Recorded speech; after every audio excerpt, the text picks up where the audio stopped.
barnaamijka caweyska haldoorku waa madal fakriye fagaara aqooneed waa madal lagu dhisi doono wacyiga iyo garaadka dhalinyarada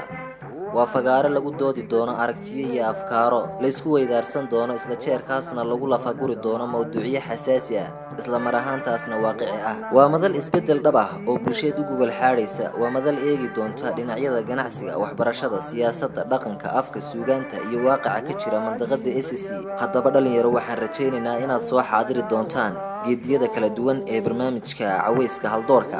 tanina waa fariin ka timi naadiga akhriska iyo qoraalka ee Ujaama Cumar Ciise waxanahay wadiga dugsiyada waxanahay wanada macalinka waxanahay wadiga dugsiyada waxanahay wanada macalinka waagi baryaba aw bahlaga waraabsho waagi baryaba aw bahlaga waraabsho waxaan ku warwareynaa wadankiina wax u barta